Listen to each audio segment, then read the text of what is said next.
Hi, this is Logos Legacy. So I was just pondering about something, and I'm thinking out loud about it, and I decided I might as well record it. So what was I pondering on? So ideology, believers in ideology, a dynamic that I might have mentioned before, is essentially that people identify with their ideology. And it's almost like it's viewed like an extension of themselves. Like possessions, we tend to feel like they're ours. And if we were to lose them, or they were to get damaged, we'd feel threatened. Like we not just that we've lost something, that we have lost part of ourselves because we've identified with that as ours. Now, we identify with ideas the same way. And we identify a belief as ours, so criticizes it, disagrees with it, and we believe in an ideology, we might feel threatened, like there's an actual threat to us. And the same part of our brain might activate as if there's an actual tiger attacking us. I've already established that in previous videos. So where am I going with this? So the way an ideology works is that, well, people identify with a set of ideas, and they identify as a member of that ideology who believes certain things and stands for certain things. And there's also so there's an in-group and an out-group, or an us and a them. The out-group of them tend to be identified as a threat to them that is separate from them. Whereas the in-group tend to be identified as those there's a sense of unity and quasi-oneness with, in a tribal sort of way.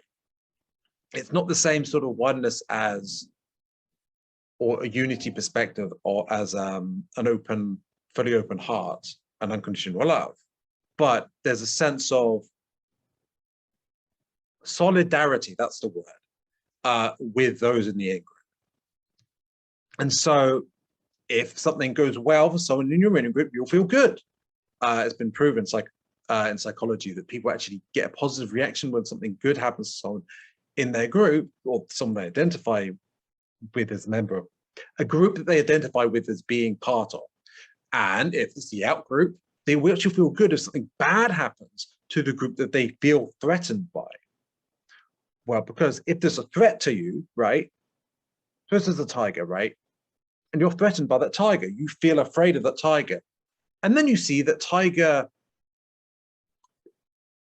I don't know, it just suddenly dies. Or I suppose you've got to lay down some stakes because to defend yourself and get some impaled on that stake. You're like, yeah, you feel good because the threat is dead and you're safe. And you're like, yes, I feel good, right? Now, what happens if someone's criticizing your ideology that you're emotionally invested in egoically, and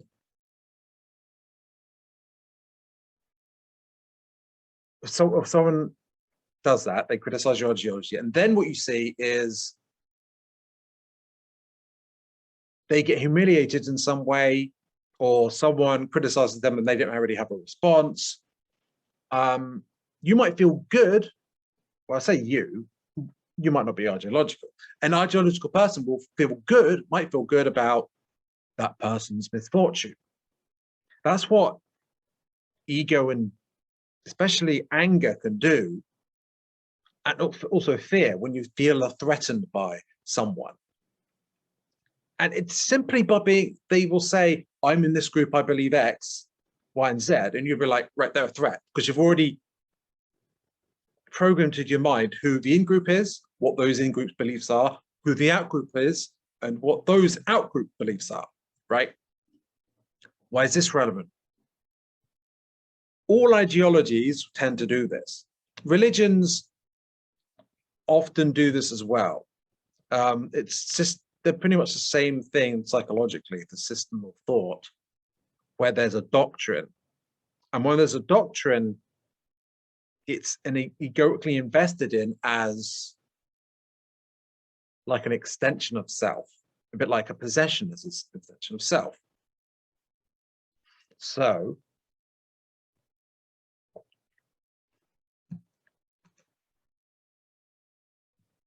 I will give an example, but it's an example I'm interested in. And that example is, let's say, socialism. So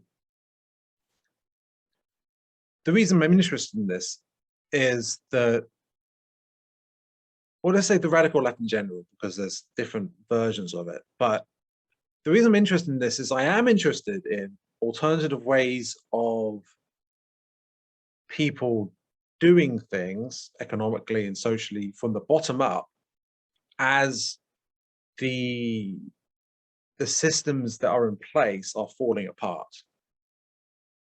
And ways of doing things that aren't depending on corporations and the state, but rather where people can rely on themselves and not be beholden to powers that be, right? So this is an approach that I have. This, instead of some sort of revolution, you just start building your own thing while the flawed, collapsing systems fall apart. Now, those on the radical left, they talk about things like, what was it? Late stage capitalism. I don't really, I believe in their version or perspective per se, but I will say is that whatever you describe this system we're living in, things are kind of stagnating and falling apart. A bit like the Roman system, whatever you call that, was in its late stages in the late Roman Empire, and there's all these systemic problems that are built up to the point where they're pretty much not resolvable by anything within the existing paradigm. And many of these systems are falling apart. Now, about the radical left, I'll just use this as a reference point, although this is something I've been thinking about for a while, and it's that often you get, like with any ideology, an anger, a fear and an anger and a judgment, an oppositional duality between capitalism or capital, or the bourgeoisie, or the workers. Or they're not necessarily Marxists, they might be anarchists, communists, anarcho-communists, or whatever. But basically the idea that the property owning class and the state and corporations are generally, big and business as a whole is generally viewed by them as in this camp, and the other side being the workers who work for them.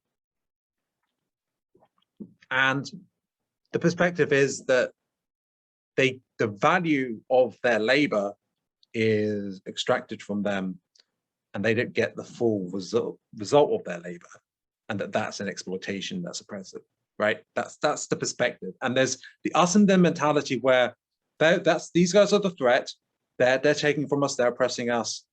The us versus them mentality, the anger and the judgment, feeling good about the idea of revolting and taking all the property away. And if people who defend or advocate capitalism in some sense, or the right, so to speak, have some sort of misfortune or get debunked or something like that, then they'll feel good. And if someone criticizes, or if they feel that their values or their ideology is threatened, they'll feel attacked and feel negative. So, and the issue I have with the analysis of, well, any ideology, including, say, anarcho-communism or communism regularly, is that the understanding of what's occurring, in my opinion, is distorted by the dualistic us versus them and egoic mindset, where there's more empathy for those in the in-group, less for the out-group, and everything is viewed in from a lens of that antagonism. And the antagonism is built into the theory as a class relationship. And so the very theory itself takes a form, in my opinion, that reflects the antagonism that's felt by believers in the ideology. And honestly, all ideologies have this us and them that are identified with, and all ideologies or dogmas have this distorted perspective in some way. They just identify different things and different groups, different ideas as the threat, different ones as the in-group, right? And I'm interested in understanding what's going on, what kind of, insofar as there is some kind of quote exploitation of the quote common people, and disempowerment of them and powers that be and those having more power and more economic security and capability to influence outcomes. So there is things about how in this time of ascension, but also collapse of existing institutions that reflect collective ego, in my opinion, and also basically that which no longer serves is increasingly unstable and falling apart. And there's a shift to how do we build new systems and such in that context. And in this context, we can focus on how to do things in new ways, building up from the ground new ways of doing things. And I think it's important to work together with different groups, different groups to work together about doing this from the bottom up rather than being at each other's throats at a time where unity is important. And I will go on a tangent about this exploitation issue, where if you look at it from an energetic perspective, informed by perhaps a New Age or Vedic or Buddhist or Hindu, or one of these, a mystical perspective, there's life force or prana and the energy that's in the chakras, the energy of love, light that makes up everything that we live on, live from. I mean, we get food and we have other sustenance, but the true sustenance that's most important, it comes from the earth and it comes from the sun, but ultimately from the central sun in the center of the galaxy. And ultimately, beyond that, it comes from the creator. And it comes from on a universal, all that is level, but also on a soul level as well. So it's very important. Now, if it gets constricted, for example, constricted, closed off chakras, unbalanced chakras, that can be an issue, as you might well know. Also, if there's an unequal relationship between one person and another, or an unequal exchange of energy, one may be taking, one will be giving, one will be taking,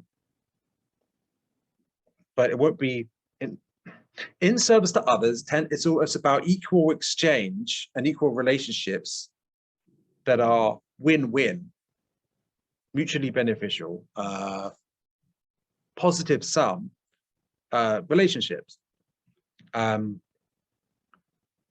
where the giving is a receiving and the receiving is a giving, where people give out of unconditional love and receive unconditional love and joy from that giving. So the giving is a receiving at the same time. And both people have a win-win relationship in that exchange, whether it's energetic, whether it's social or economic, social economic or something else, right? Service to self is about an unequal exchange where there's hierarchy, like a ladder or a hierarchy, where those more and more power take from others in an unequal way, while they lack the internal self-love. They don't love themselves in, well, at least they're not on a service to others way anyway. So they get the love energy from other people, like a black hole, absorbing it in, right? This is relevant because, well, when it's done consciously, that kind of hierarchical energy extraction, that is generally what you get with service to self, fourth density. When it's consciously done on an equal basis, an equally loving basis, that's generally service to others, positive, isn't it? Positive polarity, as opposed to negative polarity. And when it's done unconsciously, or when one of the parties is doing it unconsciously, that party that's doing it unconsciously, whether it's both or just one of them, they're not doing it consciously, so they're doing it in a third density way, essentially. The point is that we're moving from exploitative interactions energetically. And I don't just mean in what you call capitalism, but in every system. There's been slavery, there's been feudalism with serfdom, there's potentially other systems on Earth. And generally speaking, you could describe it as an unconscious exploitation energetically, where the more has been given to one party and one party has been given more than giving more than they've been receiving. The other has been receiving more than they've been giving in terms of prana, and life force, right? This is on a certain level of awareness. Marxists and radical left have identified that there is an unequal exchange of energy occurring. However, given the level of consciousness they've been, or awareness they've been at, and from a materialist rather than a spiritual or idealist perspective, from a secular perspective, they've seen it in terms of, and given that they've generally been in ego and in mentally in a dualistic perspective of anger and resentment and afraid, the very ideology itself has manifested the egoic patterns that came up. Okay, the patterns of the egos that came up with the theories about the radical left theories, well, all of the ideological theories really, have all been distorted by ego. Okay, and so insofar as there's been understanding of the exploitation that's been occurring energetically, it's been understood in terms of, Marx described it as, he described it as surplus labor. Honestly, from the top of my head, I can't remember what the two categories are labeled as in terms of value, but there's one type of value that's inherent, a sort of inherent value, that is a use value, that's it. How useful something is inherently. Personally, I think that is kind of, it kind of has issues with that conceptually, because how do you objectively say how useful something is? And then the other concept was labor. Labor, there was labor theory of value, was there was value created from labor itself, but there's I can't remember the name, exchange value, that's it, exchange value, right? Through the exchanges economically, the theory goes that there's that the labor that goes into the labor power that goes into creating it is they don't get the full amount of that back because the company makes profit and they keep a portion of it, and thus there's an extraction exploitation there. Interestingly, when I was before I came across spirituality, when I was just a libertarian, I was like no, they get it all wrong. and there are certain issues, I would say, with the theory, certainly about how it is based on that resentment and that distorts everything to some extent. I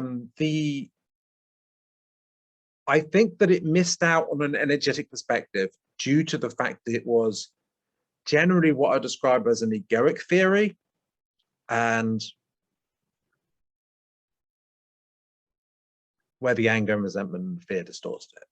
And it's built into the very theory itself about the different classes, the bourgeoisie exploiting the proletariat, blah, blah, blah. But they did identify something fishy was going on in the interaction. And they're not the only ones that have noticed it.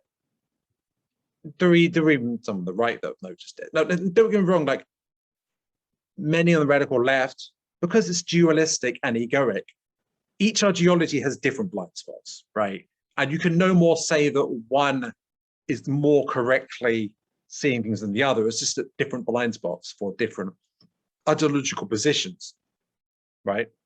It's like each ideology represents a certain point on a duality, and there's like different dualities at different points on the wheel. That's kind of a wheel going around, and there's each point is like different duality, points on the duality. I can't prove that or anything. It just feels right to me intuitively. I've seen it in my mind's eye. Anyway, so I think I've more or less gone into what I wanted to go into. Like usual, I went on longer than I intended. I haven't really concluded it yet, have I? So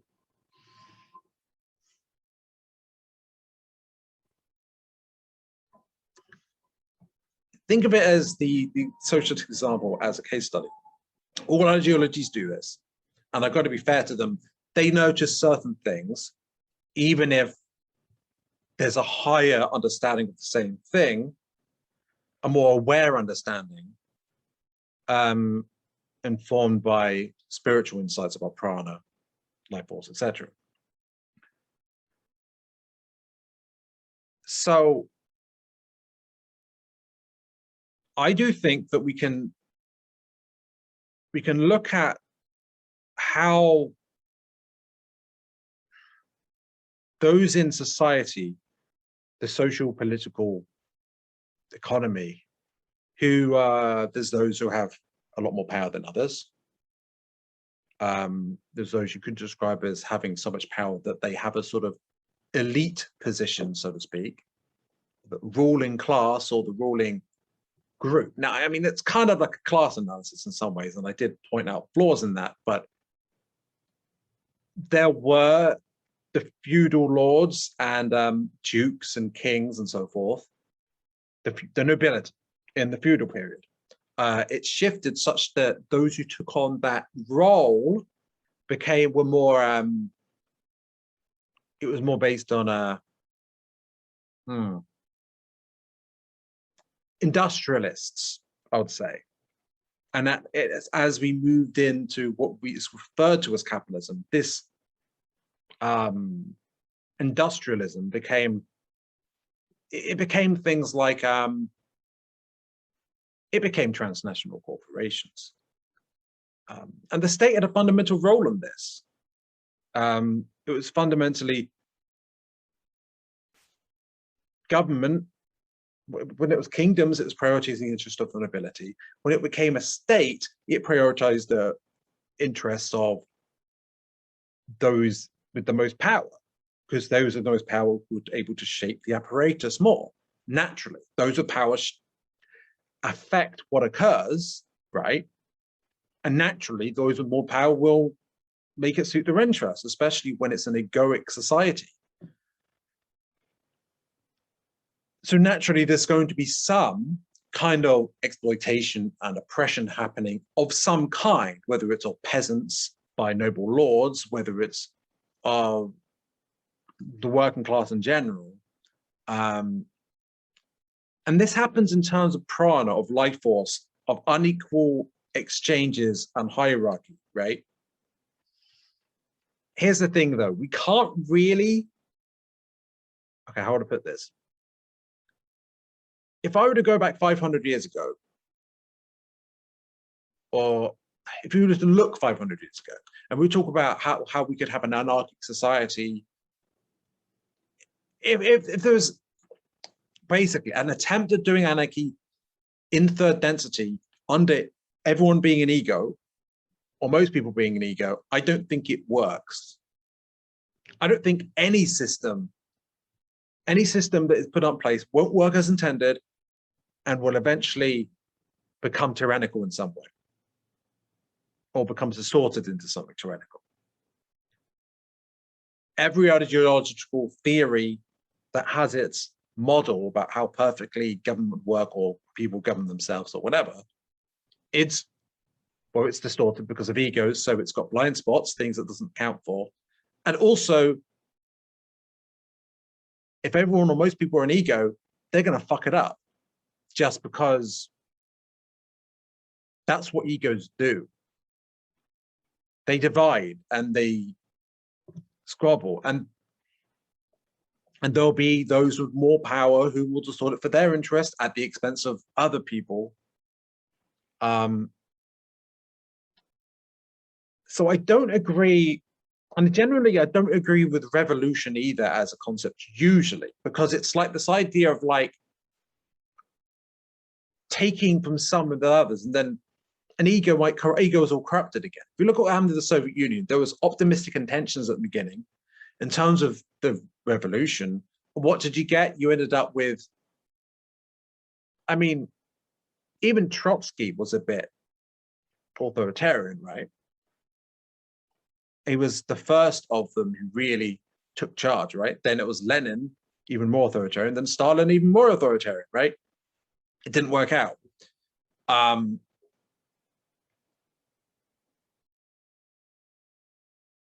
What's the going with this? So that's why my focus isn't on there's a perfect system we need to have, and we need to make it so that that's the one in place, and that the bad guys who are the threat, who are the enemy, need to have it taken from them, or maybe be hurt to get the right thing in place. No, I don't agree with that. That's the egoic sort of pattern that's been repeated so many times in different iterations. And as we move into the age of Aquarius, we're already in it. As we're going through this transition to fourth density, I feel like the approach of setting up new systems now, which will increasingly be build up and do things more sustainably in a way that doesn't depend on corrupt authorities, transnational corporations, which tend to be influenced by what you could metaphorically describe as the power behind the throne. I guess you could call it like, there are secret societies, right? I'm not going to, I do recognize there's a problem getting too deep in conspiracy theories. And that everything that happens is a catalyst from the creator. So it's not like it shouldn't happen a certain way, or like,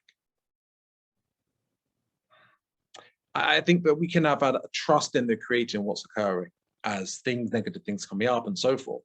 But yeah, I do definitely think that we can start building up new ways of doing things. Permaculture is a good example, is an attempt at that. Sociocracy is another attempt at that. Yeah, and the less we rely on the corporations and the state and They normally do things their own way rather than going with the cyborg agenda, essentially, and start things like that. We can build the foundations of the new earth as we transition into it, essentially. And